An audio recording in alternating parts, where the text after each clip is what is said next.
This episode is brought to you by Americas Rehab Campus. Get on the road to recovery with the best rehab in beautiful Arizona. Dial 1-833-272-7342. That's 1-833-ARC-REHAB. Ladies and gentlemen, you are now tuned in to the ARCast.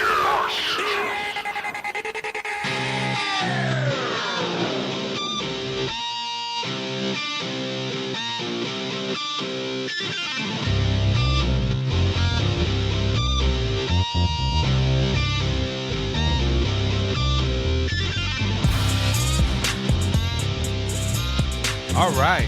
Good afternoon, ladies and gentlemen. Thank you for tuning in to another episode of the ARCast. My name is Buddha. I'm Michaela. I'm Matt. And I'm Dustin. Yeah, we haven't introduced you yet, Dustin. You're going to have to wait a second there. No, I'm just playing. Ladies and gentlemen out there in podcast land, give a big, warm round of applause to our special guest today, our homeboy from compliance. His name is Dustin. Much love, Dustin. Thank you. Hey, man, you get the new applause. I know. I appreciate that. Absolutely, bro. The It other was ones, like a packed house. Yeah. it is. It's a least live They're audience. all coming to see Dustin. 13 people. Everybody's going to want their money back. Oh, man. No refunds, dude. I just wanted to let you guys know, in case you didn't know, this is actually a very special episode because we are now at episode 20. Ooh, 20. 20th Yeah. episode. That's So when you we're started 20. being a dipshit, Dustin. Sorry.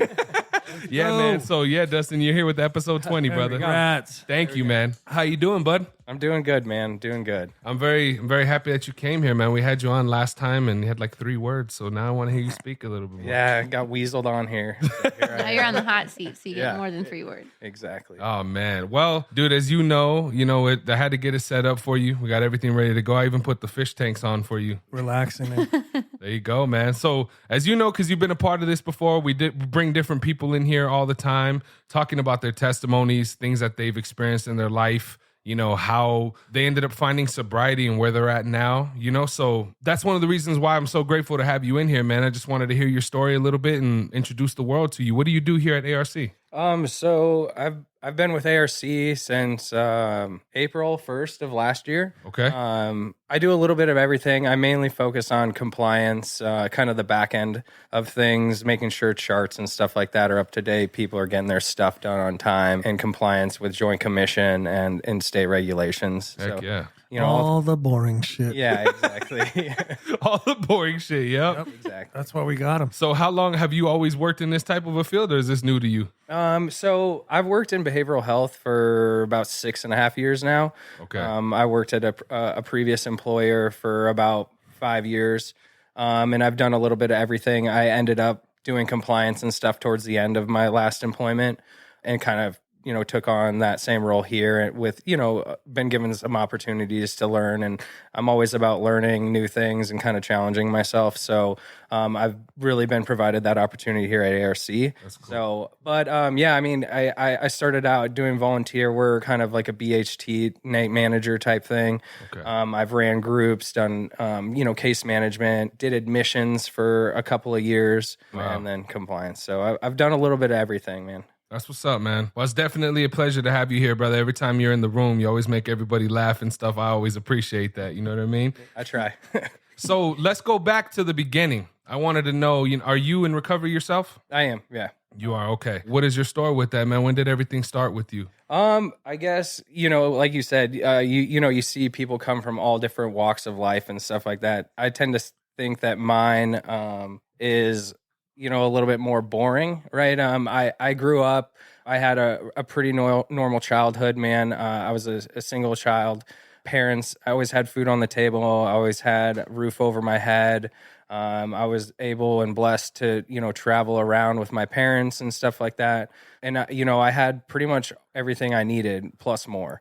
I did have behavioral issues as a child, though. I can say I'm probably the spokesperson for ADHD. Oh, man. So, that got me into a little trouble. Always did well in school. However, I just had problems focusing. I didn't like to start things in class and be told that we were going to move on to something else. I like to finish that. So I To had interrupt, but I just want you to share the story of kindergarten, please. yeah. So I was expelled from kindergarten.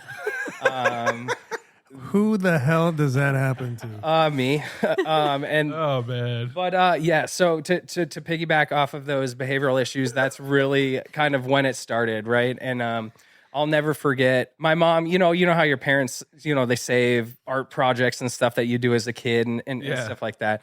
So I remember, my mom saved some stuff, but in this box of art projects and stuff, there were these books, right? And they were basically time logs from my teacher. Okay. And it was just start out like, let's say 8:08 a.m. Dustin interrupts the Pledge of Allegiance and throws a pencil at another student, right? And then it would be 8:12.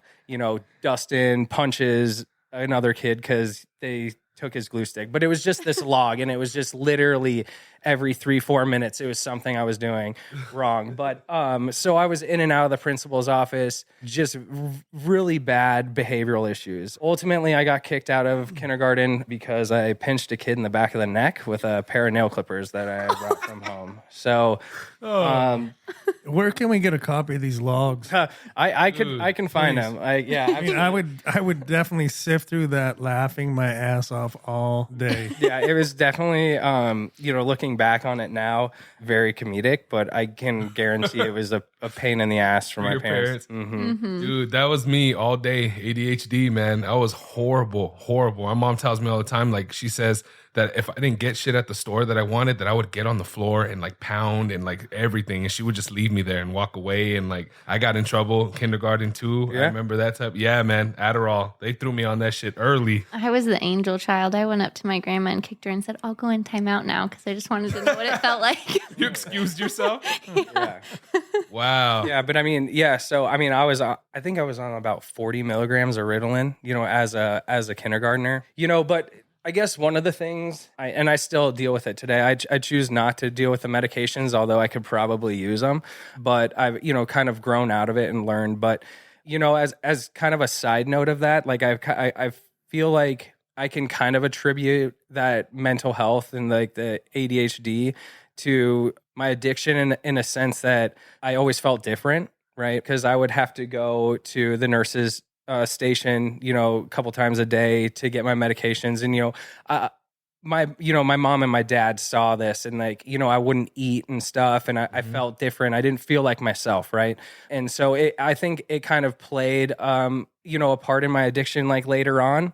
But yeah, I mean, I was in and out of counseling. I went to this one psychiatrist, and I would go there 2-3 times a week, in first grade, second grade. And he would hook this cap basically on my head with hundreds of electrodes, right? Really? And he would sit there, and he would like wipe this fucking paste on my head and then stick all of these. This is a doctor who did Yeah, like it was like a psychiatrist. Wow. But he would hook up this whole like head net of electrodes and stuff all around my brain, on my ears, on my neck, on the side of my face, like on my eyes, stuff like that. And I literally would go there. He would turn a computer screen on, and there was this program, right? And it was like a Pac-Man, right? But it had a fish in there with dots. And literally, yeah, you're bringing up trauma with this, with these fish, so great idea. But yeah, but by supposedly focusing on this fish and thinking to get it to swim through the maze, I could, it was kind of, I guess it could be all bullshit at this point, but Yeah. I would sit there for hours looking at this fish, trying to get him to swim through this maze, and I couldn't leave until it was done. Right. So, Wow. yeah. So, and some people, I've heard it like, oh my God, that was torture and stuff. But, looking back, like it was just my parents, both came from families of 9 and 10, right? Huge families. Yeah.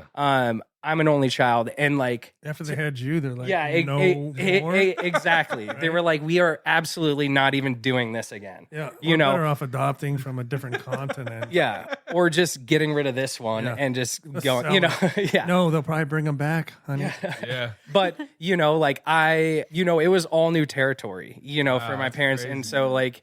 Yeah, so I just know like they were always just trying to take care of me and trying to set me up in the best way that they knew possible. But that was when ADD was a new thing, right? Yeah. And it was just very experimental and like, oh, like, let's just give this dude, 40 milligrams of legal meth and let's see how that, so. So crazy. but yeah. It's weird that you say that because I've always had, like, if there's anything that I could say I'm in recovery with, it would be with Adderall. And I remember, and it's really hard because for me, it was kind of a double-edged sword because, like, and I talked about it in a couple podcasts before, like, I would waste water in the shower just sitting there. Like, I wouldn't move. My brain just wasn't firing on all cylinders. Plus, I was eating, like, shit, carbs, you know what I mean? We had, just a lot of food and bad shit at the house at the time. I remember when they first put me on the medication, I felt like my brain turned on for the first time. And it was the first time ever, like, in my academic years in school that I was on the honor roll and that I was doing really, really well. But it was like a pivot because, like, I got up to a certain point and then I felt so confident and I felt so good. And I was like, all right, cool. I don't need this shit no more. Like, I know what to do now. And then it was just went right back Crashed and burned. Yeah, crashed and burned. And I tried to get back on it again. And it just, like, it completely felt different. And that's when I could feel, like, the addiction part of me because I wanted to lose the weight again. I was tired of being overweight and I dropped, like, 100 pounds, bro, in, like, 3 months. Yep. Focus was on point, though. My school was on point. So it's like, this can't be bad for me. You know what I mean? Yeah. I mean, and that was the thing. Like, for me, school was always pretty easy, right? I was like the kid that could just do your homework kind of last second right before, didn't ever really study for tests. Wow. And I somehow I did good, right? And so it was never really for, like, to me to focus and do better in school. It was really more of like, we need something to calm this kid down. And so that we can get him through the day with as the least amount of problems as possible, right? Yeah. But yeah, so I got kicked out kindergarten. My parents put me into Catholic school for the structure, I guess. Yeah. And, I played sports. That was kind of the big thing. Obviously still had behavioral issues and stuff like that. But, my drugs and alcohol never really started until college, to be honest. High school, right? You'd have, parties and stuff, drink occasionally. Yeah. But the thing is, at a Catholic school, we got drug tested, especially like in sports and stuff. But they would drug test the whole school randomly. And so that was one thing that I always had a fear about was, I didn't want to get caught, get kicked out of sports, get kicked out of school again.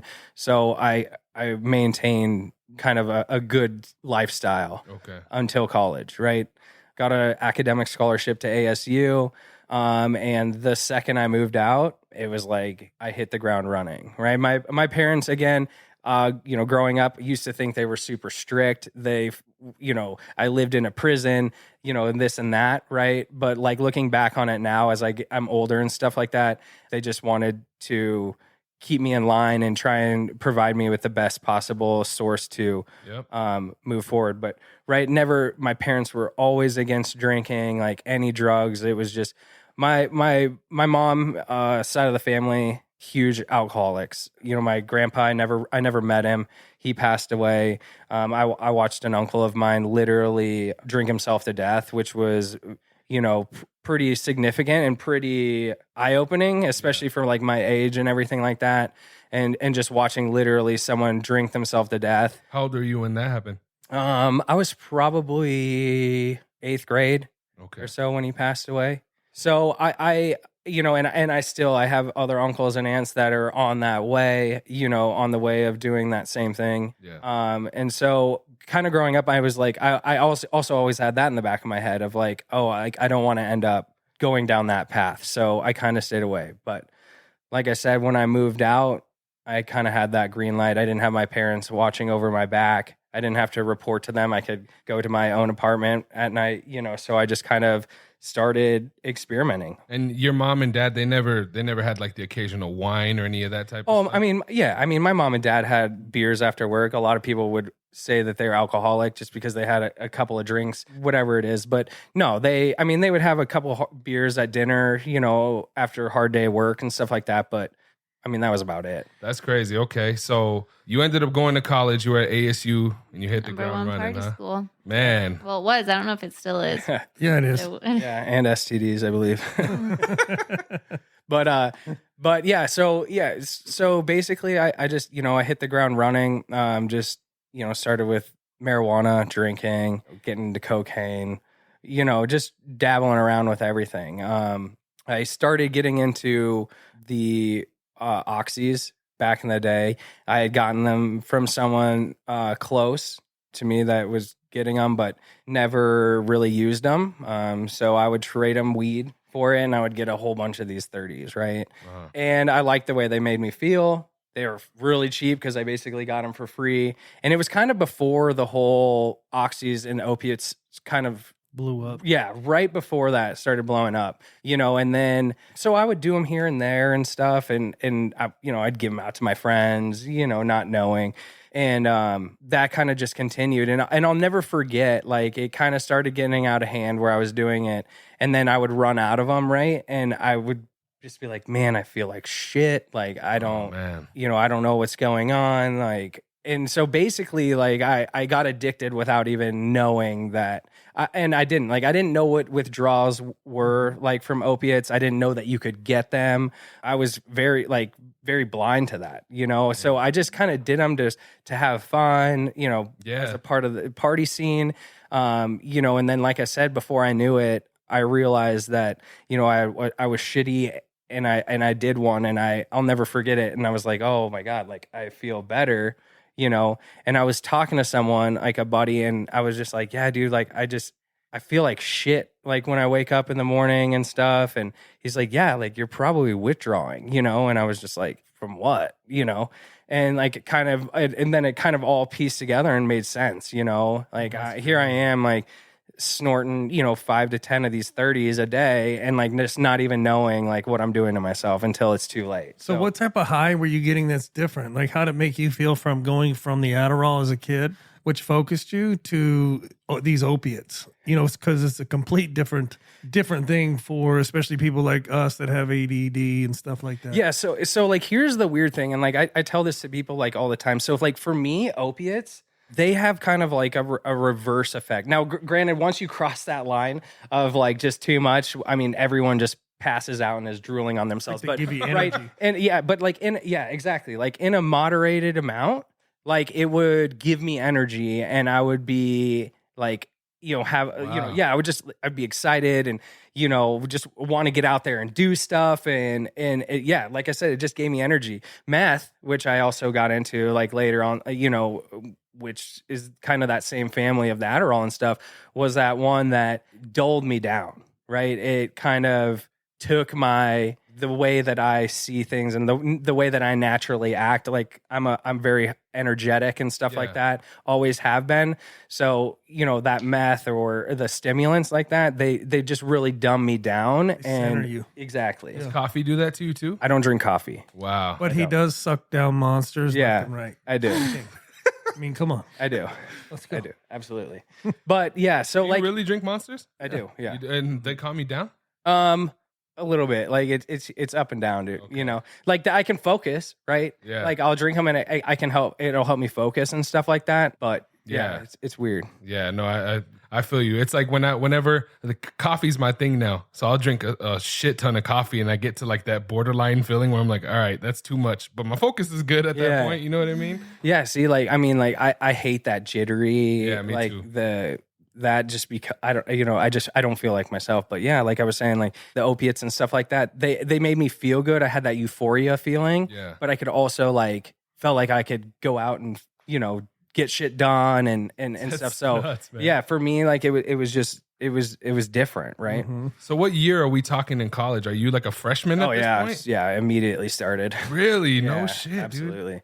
So you went from weed to coke to oxys to like meth. You just Oh went yeah, crazy. I mean Molly, ecstasy. Did you ever have a fear when you were mushroom. trying drugs for the first time? Like, fuck, this could kill me or anything like that? I mean, I think, yeah. I mean, I don't think that I like dwelt on it or, just because of more so of like peer influence and stuff like, oh, I don't want to fucking ask all these questions that I have in my head.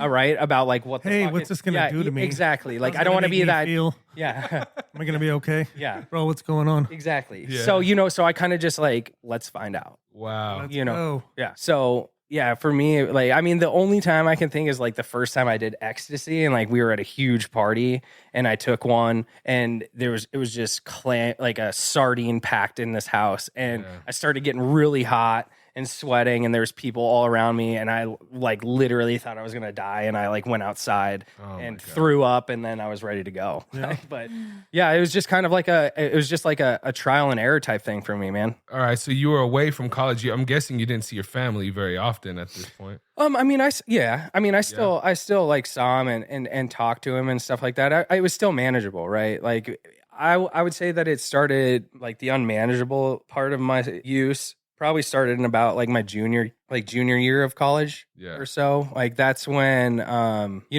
was real heavy into it, and like I was just getting the drugs and stuff to get through the day. Right. It became like not so much just social and stuff like that. Survive. Exactly. Yep. It was like, I need to get shit so that I can get out of bed in the morning. Mhm. And what did your family at this point, like, did your mom and your dad start noticing?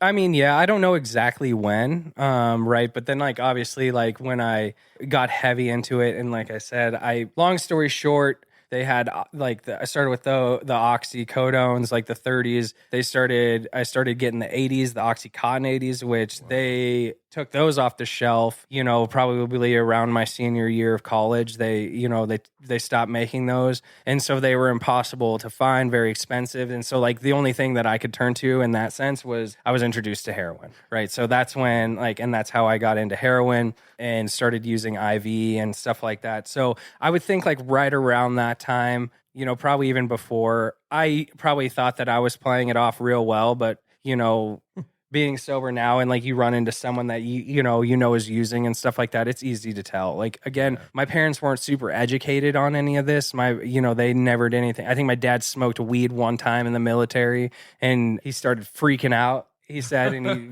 never touched it again. My mom like probably dabbled with some stuff, weed and stuff like that. But, so none of this hardcore stuff like was anything that like my parents knew about or like were up to date with or knew what to look for, but they knew that something was off with their son. You know what I mean? Yeah. Started losing weight, always probably asking for money, coming around, sleeping, stuff like that. So, I mean, they knew, and I think they knew a lot, like I said, before I thought they did. But the thing is they didn't know how to approach it, or they didn't know, how to go about asking me or what to do. So I think they kind of just, let it kind of go for a little while. Did you end up graduating college?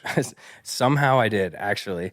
I did graduate with a bachelor's. It took me 5 years, but Congrats, yeah, man. yeah. I mean, Good Good job, Yeah. Tommy boy. yeah. Yeah. So, but yeah, so that, I mean, like, I don't use my degree for anything. What is your degree in?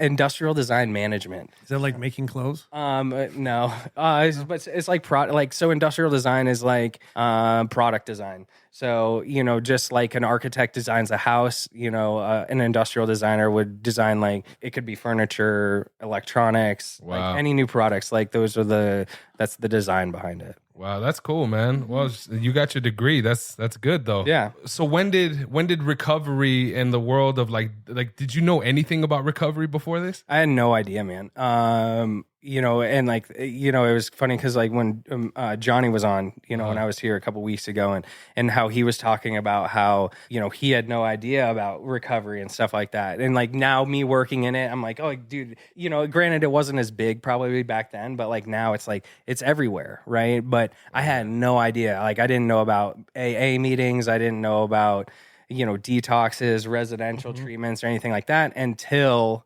I had to look into it. Right. And so like, my parents eventually were like, hey, you need to get help and do this, and or we're not going to talk. We're not going to have anything to do with you and stuff like that, right?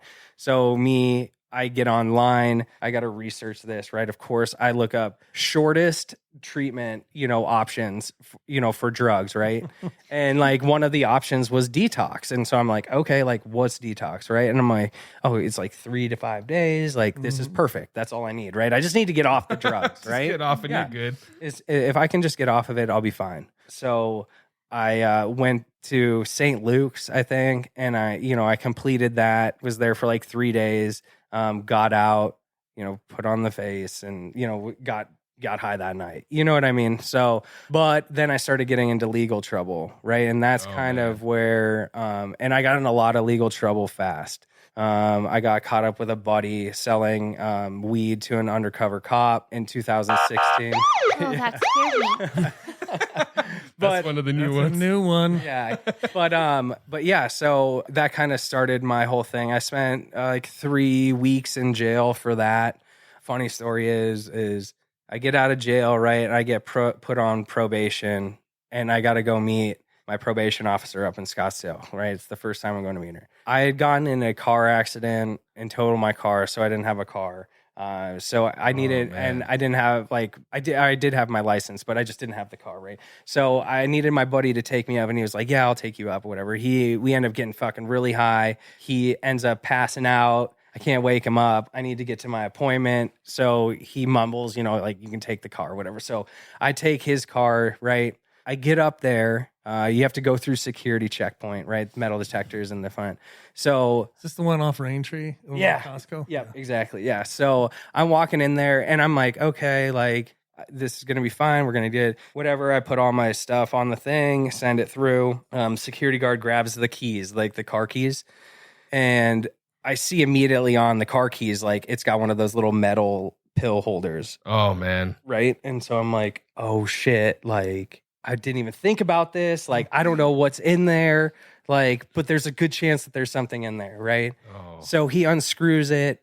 There's 6 hits of acid in there. Right. So I don't even meet my probation officer. Well, I do. I meet her in the back of a cop car outside of the probation offices because they arrest me for having acid at the probation office. I meet my officer. She's like, well, that's not a good start, and this and that. And so there I'm sitting with another charge. Man. Yeah. So, I bounced around. I couldn't live at my house in Tempe where I was living because the roommate was drug dealing. So my probation officer said I couldn't live there. So I was living with my aunt and cousin for a little while and just not showing up to court appointments, not paying my fines, just getting picked up, on warrants left and right and stuff like that. And it finally, caught up, and my probation officer kind of had enough and said, you have to be in treatment by this day, which was a week away. Or she's like, or I'm revoking your probation and I'm going to have, do whatever the minimum sentence was or for my marijuana charge, which was a couple years. Wow. Right. And so I was freaking out, but of course, I had to continue to get high. I walked into the treatment center the last day, right. That I had to get in, call it a miracle or whatever. I walked in 20 minutes late. I ended up working for this company. Right. And so once I had gone through it and realized and got into admissions and realized the process, normally they would have everybody line up that was trying to get into treatment in the morning, and it was a first come first serve basis, right? And it could get hectic because I worked in the admissions department and stuff like that. So then come to find out, afterwards, I walked in 20 minutes late on the Friday. There was barely anyone in there, which never happened. I got the last bed in the whole facility. And I got put in there. So call it what you want. It was, a God shot and whatever. It was kind of oh shit. I could have really been looking at some prison time, had this not gone through. But It's crazy. Mm-hmm. so yeah. So and that's kind of when I started. Like I said, I had went to a detox a couple of times before. I tried a Maverick House out, but I left after a few days. What's the Maverick House? It's a residential program through Taros, very small. I was my roommate was this big black dude. He looked like Sinbad, and he was in there for straight PCP. And the dude was cool, but at night he would wake me up and full blown scream nightmares, and it was nuts. But F that mess. but man. yeah, so I mean, I kind of got the look for recovery there, but I was just never serious. I was just more so of I'm going to do this to get my parents off my back. I'm going to do this to get probation off my back. I never really had the thought in my head that I was going to stop using, and I still didn't when I went to the last treatment place that I went to. But I went there, dude, and I was just out of options. Like my mom had told me a couple months before not to ever come by the house again, that she didn't want to talk to me until I had 6 months sober. My dad would call me every once in a while just to make sure I was alive. Yeah. But, you know, I had burnt all my bridges, and, you know, I was just, you know, I didn't have really anything to lose. So, you know, I just kind of gave up, right? In the sense, and I just did what I needed to do to just get through the day. And I just focused on that day only. And, you know, it was the best decision. I don't know what it was that kept me there. I don't know. You know, I often think, you know, people ask like, what got you sober? Like, I really don't know. Right. Because for a true addict, legal problems don't matter. Family doesn't matter. You know, friends don't matter. Like, the only thing that matters, like when you're having an addiction, is the drugs or the alcohol. Yeah. Right. It's insane what you put in front of, you know, what you put alcohol and drugs in front of when you're deep into it. But yeah, so I mean, like I ended up just doing what I needed to do, man, and ended up getting a job at the place that I went through, and kind of the rest was history, man. I just kind of kept learning, and eventually just got to a point where like I was doing good for myself. I was, you know, had my own money coming in, and had that kind of feeling that I was someone, you know. Okay, so you just said a key thing right there, having a feeling like you were someone. Did you feel like you kind of found who you were through the recovery of like, man, maybe this is something I want to do for the rest of my life? I mean, I think for me, it was more so of like the feeling of like, you've been a piece of shit for so long. For so long. And like, you know, I got sober at 28, right? And so I started using it like in, you know, first drugs, like, you know, 18 years old, 18 years old, right? And so minus like a couple years in the very beginning, that last 8 years was a blur, right? And it was just running and gunning and doing absolutely nothing for myself to like move forward in life, doing nothing to help my family or friends or anything like that, basically just taking from everyone for my own selfish needs, right? So it was more so of like, you sober up and you get that clarity back, you know, and that people say like your the fog in your mind goes away, and then you just start really feeling like, dude, you're a fucking piece of shit. Like you have just taken, and you know, the people that have loved you most, you kicked them to the curb, right? With, you know, no disregard for anything, you know? Yeah. So I guess in that sense, it was like, even just like little shit where it was like, I needed a new shirt, or, you know, I wanted to get a new outfit or something like that. And like, I could go buy it myself. You know, it seems like really small and like, and pointless, but it was, you know, I got my car back, and like I was paying for my insurance, and, you know, and so it was just more so of like, this is what I should be doing. Yeah. Like I should be way further ahead than I am, but I said, but I'll take this, you know? Yeah. Like it's a long process, man. I'm still, you know, building and recovering from that lost time, you know, that I'll never get back. But yeah, you know, but and that's very, you know, and it's interesting. I don't believe anything happens in this life for no reason. Like I feel like there's a reason behind everything, you know, and even being here where you are right now, you know, in the position that you are, I know everybody here loves you. So it's like all of that shit that you had to go through, there's a reason for it, man. Like you're here now, you know what I'm saying? And I mean, I won't go into details, but like that what you just said there is like, there's a deeper meaning to that. Like you know, especially like where I'm at right now, like it's absolutely true. Like there's some changes that have happened, and like at the time I was very upset about them and stuff like that, but it got me to where I am today, and I wouldn't change it for the life of me. yeah, Just piggybacking off what he said, you know, it's about we find ourselves who we're supposed to be, right? I've said it before. It's like we're born a certain person, and then we kind of start the journey through life, and we get off track, and we go and do this over here, and we do these things we're not proud of, and make our lives harder and more miserable and stuff. And then we come into recovery, and then we get back on track, and we're back to the person who we were born to be. Right. So it's, you know, it's very, I don't know the word for it, but it's just one of those things in life where you can't put a price on certain things that we think we miss out on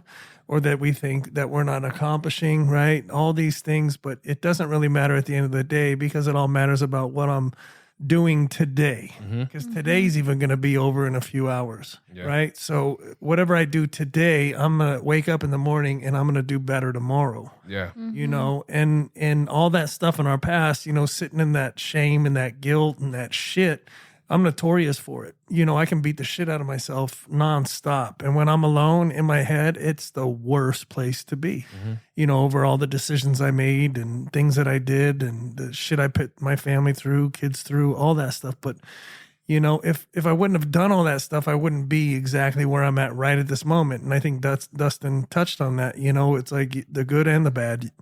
That's what life is. You know, it's not full of all this grandiose shit.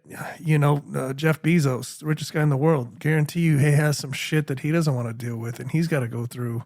You know, so we all have our trials and tribulations, you know. Ours are just at different levels. But it's, you know, when you actually sit down and think about it, it's like how grateful can I be today besides being who I'm supposed to be? Yeah. Right? Absolutely. And I think that voice, one of the things that I'm trying to learn, you guys ever heard of David Goggins? He's one of these, like, this dude who was super overweight, decided one day he wanted to be a Navy SEAL, joined the military, one of the strongest, best soldiers in the world, amazing dude. His name's David Goggins, right? And I listen to him talk, and he's very rough on himself. He says a lot of shit to himself, like, stop acting like a, you know, blah, blah, blah, you know, get your ass up, get moving. And for me, man, I think that's one of the things that I've had to learn over the years is all of the stuff that I've gone through in my life. Like, I used to dwell on it a lot. You know, like, man, I can't believe I did this, or I can't believe I treated my wife this way, or I did this, or I disrespected my mom this way, or whatever. But in reality, man, it's all those little things that happen that make you who you are, just like you said, you know, and having to learn to change that mentality of like, you know what, it's all right, the shit that happened, it's all right for what happened. This is who I am today. And all of that shit happened for that reason. Like having to change the way that you think about it. It's a very powerful tool. Totally. I have a friend that explained it to me, like when you get stuck in that place in your head where you're replaying all of the like horrible decisions you made, that like you get to choose what you air time, like what you're giving time to. So like I always consciously think, okay, like is this even worth airtime, or should I just like feel it, move on? And it's just that simple act of like practicing. It's a learned behavior. It's not easy to just throw your decisions behind you, but that you can let them change who you are today and not give it a ton of airtime. Yeah. But letting that stuff go. Problem is that we all like to grab it again sometimes, you know, and then it's like, how long am I going to hold on to this for this time? And if it needs to be a shorter duration and then let go, then I'm okay with that, because each time I do it, it gets shorter and shorter. You know, like I tell everybody all the time, I'm like, hey, I don't need to take shit from you telling me about how shitty I used to be or what I did in my past, because I'm the boss at that. Yeah, you know, exactly. That's not who I am today, and that's not what I practice nor preach. You know? Touching on a funny Catholic story. So I'm not Catholic, but my parents are Catholic, and I dated a guy that was Catholic. And one year he was like, "Are you going to give something up for Lent with me?" And I was like, "Why?" Like, I'm not Catholic. So I decided to make it really hard, and I gave up stress. So anytime I started to get stressed, I'm like, "Nope, you gave this up." And it's crazy how just like actively reminding myself to not be stressed out like became easier every day.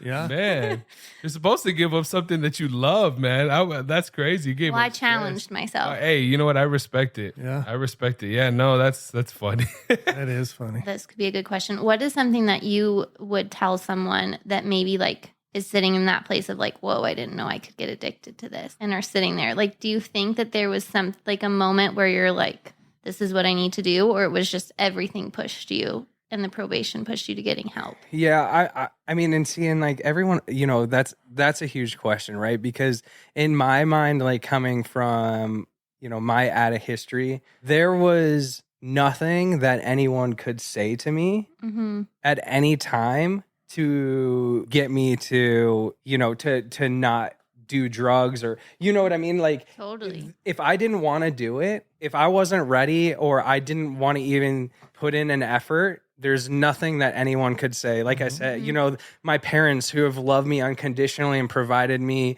with everything I need, you know, and more my whole life, they sat in front of me crying multiple times, right? And saying, you know, I don't want to see you again. and I don't want you to contact me. I don't want you to come around the house. I don't want to have anything to do with you until you're 6 months clean. In tears, right? And me as an addict, I showed no emotion. You know, I got the $20 or whatever I asked for when which originally was the reason why I went up there.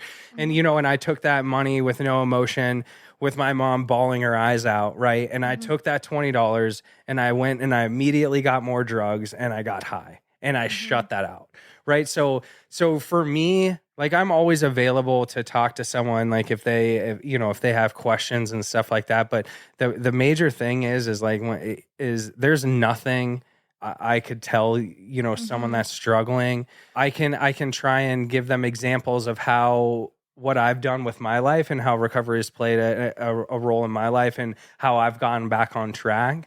I can share that with them, and I would be more than happy to do that. But if they're not ready, it's just one of those things that you can tell them that the next time they pick up, they're going to overdose and die. And that could be 100% true.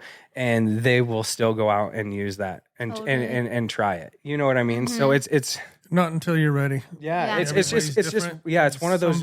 Not everybody gets to that point, you know, and that's the sad story. Yeah, I mean, like if there We're was lucky. if there was a book that we could write or something that we could say that worked, Somebody like would've done it. we would all be out of jobs right now, right? You know, Totally. and unfortunately, it's just getting worse and worse. And you know, man. I thank God that I got out before the fentanyl issue. Like I never tried the fentanyl. I got out of it before it was big. But And you're from Phoenix, right? You're not from yeah, Tucson? no, I'm born and raised in Phoenix. Yeah. Dang, dude. Yeah, my wife and I were driving by, you know, an apartment. It's weird, dude. I'm a big faithful person. You know, for me, it's just a relationship with God. Like we lived in a neighborhood a while back in Sahuarita when we were just still dating at the time. I think we were married, right? And my wife and I separated for a bit, but the neighborhood we were at was like an amazing neighborhood for raising a family. So that was always our goal. Is like when we got back together, let's try and get back to that place because it was such a beautiful place. We could raise a family there, right? Luckily, man, I feel like this was like a God shot. You know, it was right before the interest rates started spiking up. We were able to find a house in Sahuarita, and we closed on it in November of last year. So we moved in officially January 1st. We were moving in December 31st into the house, right? But where we lived before was a neighborhood here in Tucson. And if you're unfamiliar with Tucson, you guys probably won't know it, but it's on Grant and Oracle, which is where I grew up, right? But from Grant and Oracle, all the way up to like Wetmore, where the Tucson Mall is, from that little bit of time since we left that neighborhood to now, I think the homeless population and the fentanyl and the drugs has probably quadrupled. Like the amount of people, believe it. the amount of tents, like, Dude, that Circle K over there. oh my God. I'll drive by that Circle K right there on Grant and Oracle, man, and that's Dude, it's like third world countries, yep. you know. Scary. It is so scary. And I mean, I think it's interesting that you say, you know, hearing your testimony, how your mom and dad, you know, there wasn't in the house. They had a couple drinks, but you were never taught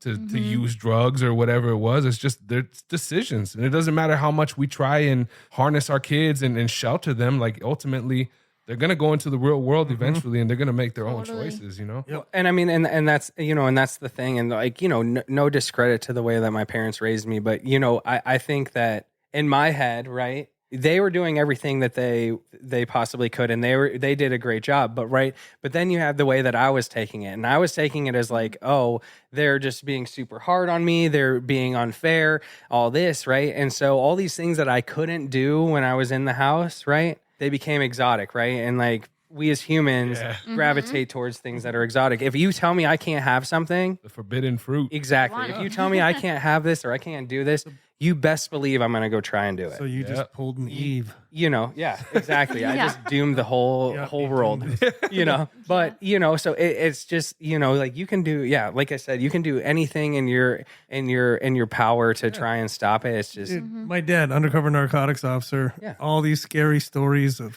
this guy took one hit of acid, and now he's on a permanent fry. This guy did coke once, his heart blew up. This. Me out there partying and doing anything and everything I could put in my body, not giving two shits of what the old man told me. You know, and it's like you want what you think is glamorous, or you think is you're being told no because it's just out of spite, but we're being told no because it's dangerous. And it's kills people. It kills relationships. It does damage through everything. It's not just the person that's doing it. It's a ripple effect. Families, work, you name it. It's just evil, evil shit. Yeah, my parents had a totally different perspective growing up. My dad's rule was, if you want to try it, you got to try it in the house. Which I don't know what he would have done if I had said, "Dad, I want to try Molly." You know, like he probably would have been like, "You're crazy." And I'm But doing like, coke. so for me, I never had the desire to drink or do anything because I could just call my dad and he would get stuff and we would play beer pong together if that's what I wanted to do. And so for me, it wasn't this exotic thing because I could do it in my house. So I just didn't care. And then when I got to college, I mean, I tried drinking, but then I would see I just saw everything. I was like, I cannot let that be me. So I have like totally different perspective of like my parents probably not telling me no and giving me some of that like leeway. And you just wonder like if they were really strict, would I have You know what though? gone and ran wild? I've seen it from both sides because one of my buddies growing up I remember middle school was the first time I smoked weed, like 13, 14 years old. His mom was letting him smoke in the house. And I remember like she would say like, I'm okay if you guys smoke in the house because at least you're safe. You're not out there in the streets. Keep in mind, we were on Prince and fucking Oracle, right? Yeah. Same neighborhood we're talking about here. You guys are safe here. And I remember, it was cool for the first few months. I would go to my boy's house almost every weekend. All of a sudden, there's this desire to go spend the night at my boy's house, and then a couple months later, man, he was getting weird as shit. And I found out he was doing cocaine. So his mom was letting him do cocaine in the house. Wow. So I've seen it from both sides. Like with the cool parents that want to keep their kids, you know what I mean, at home and safe. Like I think it's the same outcome, man. It's just stay away from the shit. Totally, Yeah, I mean, if I would have said to my dad, "Let's smoke," he'd be like, "You're crazy." Dude, thank you so much, brother. It was a pleasure having you here, man, for sure. Fucking love having you on this podcast, bro. Thank you, Dustin. Ladies and gentlemen, give it up to our homeboy, Dustin, one more time, man. Thanks for having me, guys. Hey, dude, I hope... Hit that cop shit again. Hit that cop shit. Oh, this is just for you. Yeah. Shit. No, sit down, bro. You're good. You're good. Thank you so much for coming and sharing your testimony. Ladies and gentlemen, once again, this has been another episode of the ARCast. Please keep in mind that we are on all platforms now. If it has podcasts on it, we're on there, okay? Apple, Google, Spotify, but once again, for everyone who's listening out there, much love. God bless you guys. Be safe, and we will see you next week. Peace.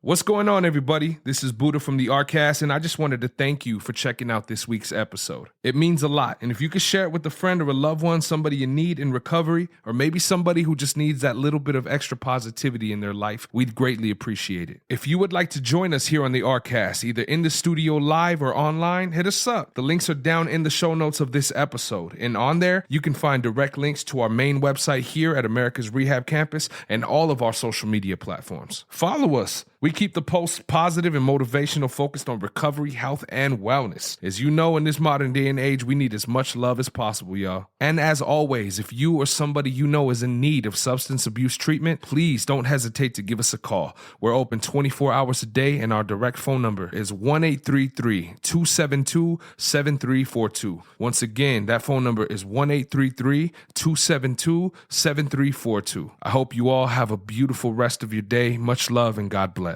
Peace.